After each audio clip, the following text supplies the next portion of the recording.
আমার ধর্মের উপরে কমসে কম এই শাসকগুলো আঘাত দেবে না।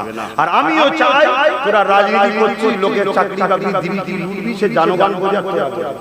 আমার ধর্মের উপরে আঘাত দিবি না, আমি তোকে বিরুদ্ধে যাব না। কথা শুনছেন না? শুনছেন? 10 কোটি মানুষ আপনাকে বিশ্বাস করে বলে তো সেম করেছে নাকি? ভালোবাসে বলে তো ভোট দিয়েছে। মসজিদের বিরুদ্ধে, ওয়াকফের বিরুদ্ধে চলে গেলে, আল্লাহর দ্বীনের বিরুদ্ধে চলে গেলে তার পক্ষপাতিত্ব করা যাবে না। কেন রাসূল বলেছেন অন্যায় দেখলে হাত দিয়ে রোকো। তাই হাত দিয়ে রোকার ক্ষমতা যার আছে হাত দিয়ে রোকো, যার হাতে রোকার ক্ষমতা নেই সে মুখ দিয়ে প্রতিবাদ করো। মুখ দিয়ে প্রতিবাদই করতে না পারো, অন্তর থেকে ঘৃণা করে দূরে সরে যাও। তাও যদি না করে যদি তাকে সাপোর্ট করো, মনে রেখে দিও তোমার মধ্যে ঈমান নেই। চুচুড়ার মসজিদ মাদ্রাসায় এই রাজ্যের টিএমসি সরকার তালা মেরেছিল। 15 থেকে 20,000 লোক নিয়ে আন্দোলন করেছিলাম। এখানে হয়তো অনেকে আছে সেদিন আন্দোলনে গিয়েছিল। কেউ আছে কি? আই দেখে হাত সাক্ষী দিচ্ছে। এখানে অনেক আছে সেদিন আন্দোলনে গিয়েছিল। সেই আন্দোলনে মাত্র 15-20,000 লোক নিয়ে গেছিলাম। 4টা পর্যন্ত পারমিশন ছিল। 4টার পরে আমরা মাঠ ছাড়িনি, ঘড়ি বন্ধ করে রেখে দিয়েছি। যান মসজিদ খুলতেই হবে।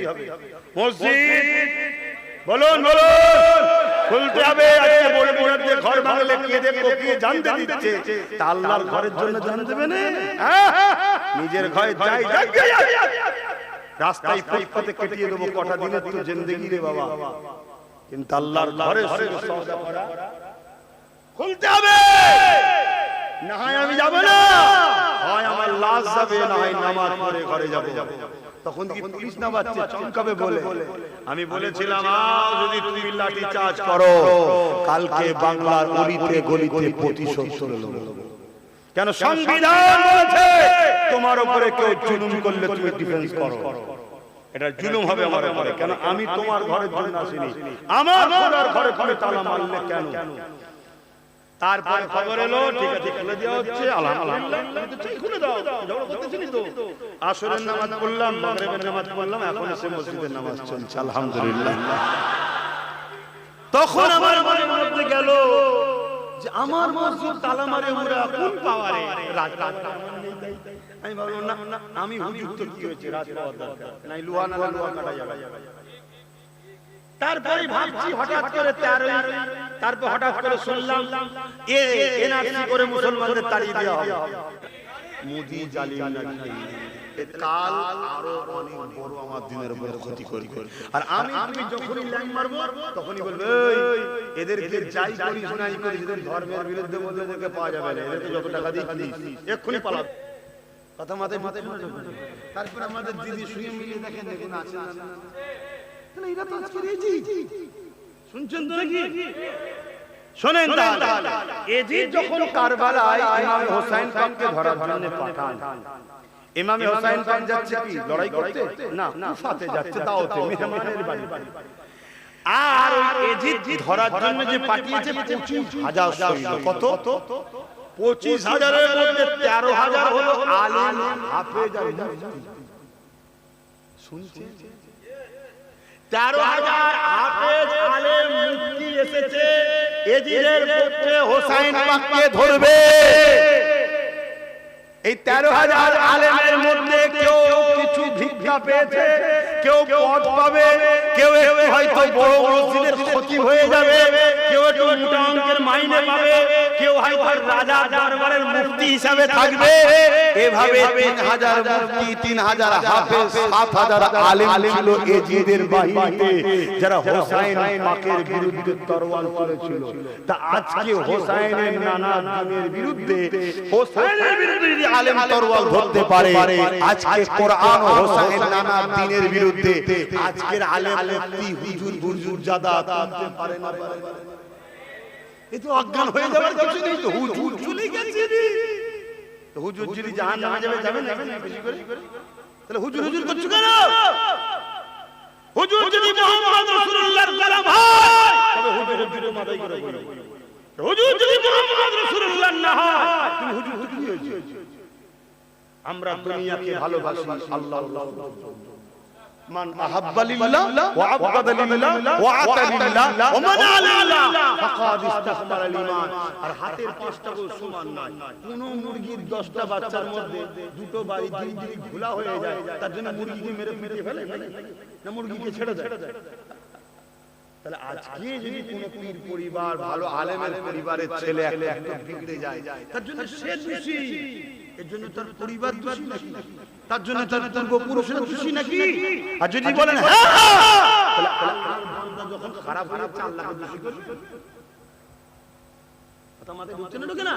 তাহলে যে ভুল করছে সে দোষী।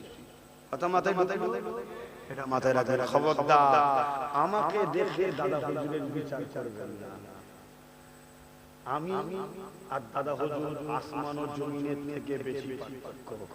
সে জবান তার পাঁচটা আওলাদ, পাঁচটা হিরে টুকরো, পাঁচটা গোলাপ ফুল। কথা বুঝা? আব্বাস খারাপ, আব্বাসকে বাদ দেন, কিন্তু দাদা হুজুর পাঁচ হুজুর জিন্দাবাদ ছিল, আছে, থাকবে। আর যদি কপাল খুব ফাটা হয় আমাকে দেখে দাদা পাঁচ হুজুরের দিকে আগুন তুল। যদি আব্বাস যদি এরকম হয় দাদা হুজুর মনে এরকম ছিল নাকি? আখিরি জামানা আল্লাহর নবী বলেছে আলেমের ঘরে ঘরে জালিম হয়ে যাবে। এটাও তোমার আমার জন্য ইমানের পরীক্ষা, তোমার আমার জন্য পরীক্ষা নিচ্ছে আল্লাহ। তবে দোয়া করি আল্লাহ ভালো ঘরের ছেলেদেরকে হিদায়াত করেন, সবাইকে হিদায়াত করেন, বলুন আমিন। কথা মাথায় ঢুকছে? হ্যাঁ, কিন্তু আপনি মানুষের বিপদে আছে, একবার যে কেসটা করে দিন না। আপনি কেস না করে রাস্তায় নেবে হই হই করলে কি আইন হলে ঢুকে যায়? ও বাবা, ওই দিন রাত্রে দিকে আমার বাড়িতে 2-2.5 পুলিশ দিয়ে হই হই করে ঘুরে ঘুরে করার চেষ্টা করে। যাক, অনেক বড় কথা। আমি তখন ভাবলাম না আর হবে না, আজ পাওয়ার দরকার। তা কি করা যায়? আমি তো হুজুর হয়ে গেছি, আমি রজা করি, রাজনীতিটা করাবো কাকে দিয়ে? এটা বিশ্বাসযোগ্য লোক দরকার। আমি জানো খুলে দিলে তো হবে না, রাস্তায় যাকে খুলে দেবো কালকে সে চোর হয়ে যাবে, তাহলে বিপদ আছে না? তাহলে এমন লোককে যদি করাতে হবে সে কিছু করে, তাকে টিকে ধরতে পারি, ঠিক তো নাকি? তাই চিন্তা করে দেখলাম নওশাদ তো পড়াশোনা করছে, খেলা করছে, ও তো অজনসাদ করে না, ওইটাকে বুঝিয়ে দিই। ওকে অনেক অনেক বুঝালাম, কিছুতেই রাজি হবে। রাজনীতি করবো না সব বুঝিনি, আমাকে কেউ চেনেই নেই, আমি মাইক ধরতে পারি না, বক্তব্য দিতে পারি না, আমি আছি, গার্ড করবো সব। তাহলে আল্লাহ সাহায্য ছাড়া অন্য কিছু কি এত বড় কেউ শুনতে পারে? লাস্টে 17 ডিসেম্বর হামলা হলো বাড়িতে, 21 জানুয়ারি দল খুলে দিয়ে ঝান্ডা ওর হাতে তুলে দিলাম। প্রথম বছর ওকে কেউ চিনতো না, তাই ডাইরেক্ট ওর হয়ে নেবে বাংলার অলিতে গলিতে প্রচার করেছি। কলকাতার ব্রিগেডেও গেছি। আমি ব্রিগেডে যাওয়ার সময় বলেছিলাম আমাকে যদি ব্রিগেডে নিয়ে যাস নিশ্চিন্তে জেনে রিস্তোরা হেরে যাবে, কারণ যে ভিড় হবে, যে জনজোয়ার হবে, যে আওয়াজ হবে, আমার কাছের লোকেরাই বলবে সতীন বিধবা হয়ে যায়, তাও ভালো সতীনের ঘর করতে দেবো না। যে এই লোকের কিচ্ছু নেই, তারপরেও যদি এর জন্য এই ছেলেরা এত পাগল হয়ে যায়, আর এ যদি একটু রাজ পাওয়ার পেয়ে যায়, আর যদি আমি 5,000 ছেলেকে পুলিশে ঢুকিয়ে দিই, 500 ছেলেকে বিভিন্ন দপ্তরে ঢুকিয়ে দিই, তাহলে বলেন এই অঙ্ক সবাই করছে না? তুমি অঙ্ক করে নি, তুমি ভাবছো সমাজ দরদি, কেউ দরদি নাই।